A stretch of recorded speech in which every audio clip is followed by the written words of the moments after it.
Delhi car வெடிவிபத்து சம்பவம் தொடர்பாக டெல்லி காவல் ஆணையரிடம் உள்துறை அமைச்சர் அமித் ஷா விளக்கம் கோரியுள்ளார். அண்மை செய்தியாக பார்த்து வருகிறோம். டெல்லி கார் வெடிவிபத்து சம்பவத்தை அடுத்து நாடு முழுவதும் ரயில் நிலையங்களில் உச்சக்கட்ட உஷார் நிலை உள்ளது. இது குறித்தான முழு விவரங்களோடு இணைந்திருக்கிறார் செய்தியாளர் நிரஞ்சன். விவரங்களை தொடர்ந்து பகிரலாம்.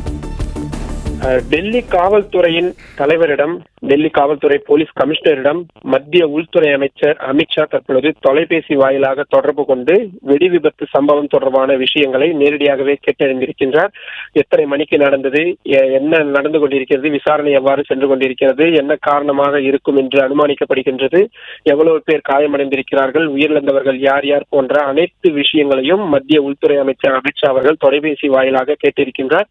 நமக்கு கிடைக்கக்கூடிய தகவலின்படி இன்னும் சில மணி நேரங்களில் அமித்ஷா அவர்கள் இதற்கான உயர்மட்ட ஆலோசனை கூட்டத்தையும் நடத்துவதற்கான வாய்ப்பு இருப்பதாக சொல்லப்படுகின்றது. அதற்கு முன்பாக என்ன தகவல் என்பதை முதலில் உறுதிப்படுத்த வேண்டும். அதற்காகத்தான் டெல்லி போலீஸ் கமிஷனரிடம் பேசியிருக்கிறார். வெறும் டெல்லி போலீஸ் கமிஷனரிடம் மட்டுமில்லாமல் உளவுத்துறையின் தலைவரிடமும் அமித்ஷா அவர்கள் தொலைபேசி வாயிலாக பேசி சம்பந்தப்பட்ட விஷயங்களில் ஏதேனும் தீவிரவாத தாக்குதல் இருக்கிறதா அல்லது ஏதேனும் இன்புட்டுகள் இருக்கிறதா என்பதையும் உறுதிப்படுத்துவதற்கான பேச்சு என்பதுதான் அவர் மேற்கொண்டிருக்கின்றார். எந்தெந்த அதிகாரிகள் களத்தில் இருக்கிறார்கள், என்னென்ன மாதிரியான விஷயங்கள் சென்று கொண்டிருக்கின்றது, மற்ற சமூக வலைதளங்கள் எவ்வாறு கண்காணிக்கப்படுகின்றது போன்ற அனைத்து விஷயங்களையுமே டெல்லி போலீஸ் கமிஷனர் மத்திய உள்துறை அமைச்சர் அமித்ஷாவிடம் விளக்கி இருக்கின்றார். இது வெறும் தொலைபேசி வாயிலான பேச்சாக மட்டுமில்லாமல் டெல்லி காவல்துறையின் கமிஷனர் எழுத்துப்பூர்வமாகவும் மத்திய உள்துறை அமைச்சரிடம் கொடுத்தார். ஏனென்றால் நாடாளுமன்றத்தில் சம்பந்தமான விஷயம் விவாதத்திற்கு ஏதேனும் வருகிறது என்றால் அனைத்தையுமே புள்ளி விவரங்களுடன் ஒரு நொடி கூட தாமதப்படுத்தாமல் மாற்றி சொல்லாமல் சொல்ல வேண்டும்.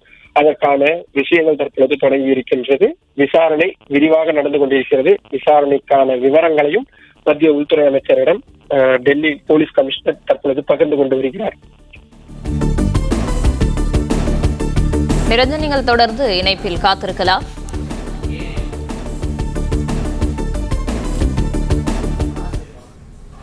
பிளே ஸ்டோர் மற்றும் ஆப் ஸ்டோரில் இருந்து பாலிமர் செயலியை QR கோடு மூலம் பதிவிறக்கம் செய்யுங்கள்.